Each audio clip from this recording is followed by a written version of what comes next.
Replacing a fuel filter on a Toyota Auris. This is a 2010 model D4D, and the first thing I've done here to gain access to the fuel filter down here is start to lift up the air box. So it was a 10mm I used to slacken off the bracket, disconnected the electrical plug on the sensor, and 2 clips here lift that up out of position. Then the next thing I'm going to do, just to make extra room, is these 3 10mm. I'm just going to zip them up out of the way.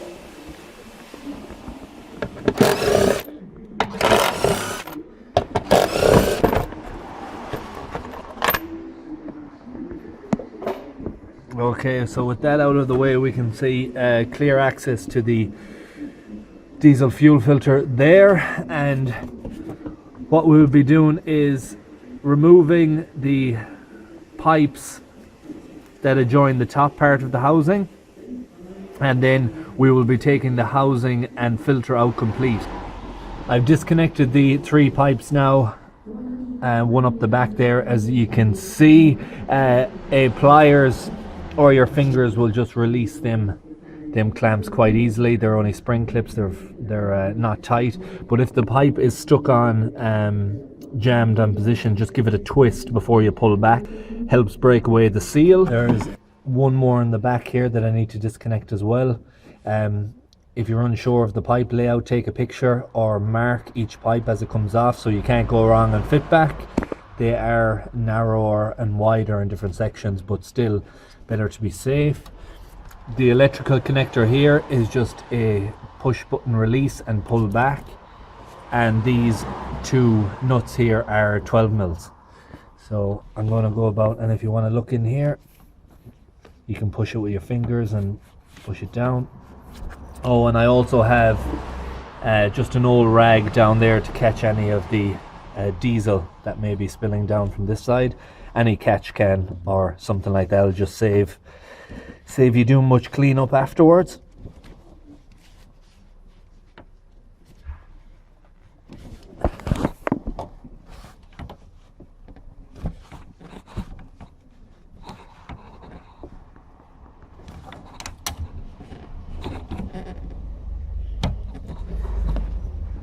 Now them 4 pipes are disconnected, the electrical connector is disconnected, and these 2 nuts are. The whole unit will come up.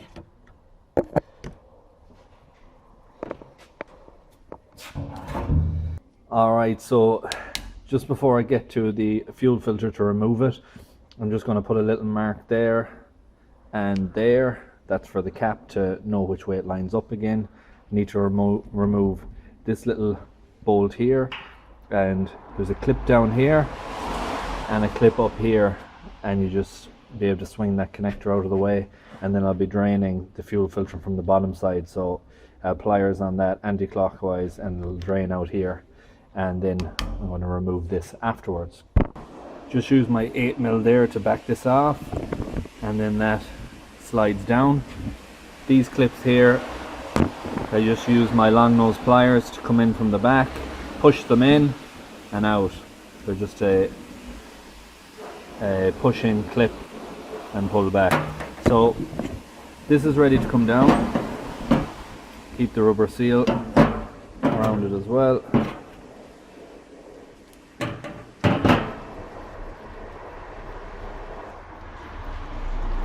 I have the filter located in the vise now on the bracket here, and I'm going to use my multi-grip pliers here to take off this bottom unit, and then I'm going to use my filter strap removal to back this away.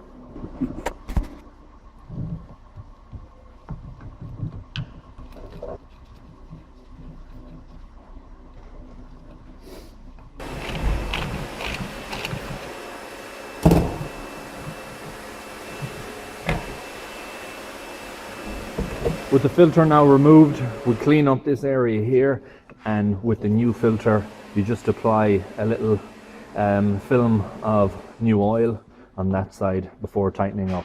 So I'm just going to go ahead and do that now.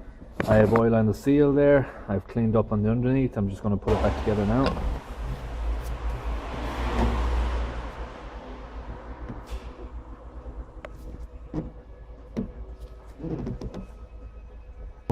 there'll be a new O-ring going in here, and I'm just going to swap that over with the new one now.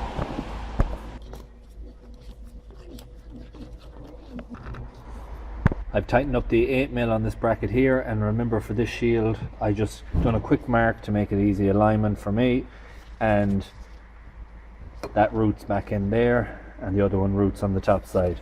So this fuel filter is now ready to go back in, and the first thing we will do after installing all the pipes before we run the engine is make sure that we prime it up with this primer on top here.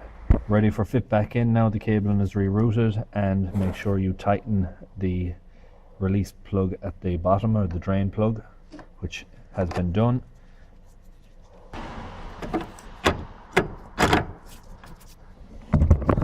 Okay, I'm going to put down these 12mm nuts, and then I'm going to start connecting all the pipes back up and this electrical item, and then prime that up. All the pipes are now connected back up, clips are all in position, and electrical connector is back in place.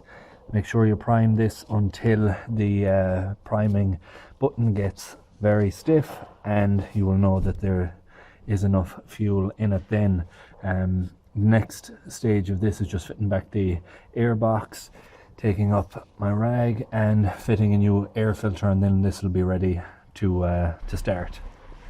Bottom of the air filter box is in now. Just going about to fit the new air filter. Tighten this back down, put the clips in, connect back up the sensor, and then it's ready to start the vehicle after that. And as you can hear, the engine is now running, and I just had a quick look in here for any leaks, and everything is showing up to be fine. So this job is now complete. I hope you enjoyed this video. I hope you found it useful. If you did, please like, share, comment and subscribe, and I hope to see you in the next one. Thanks for watching.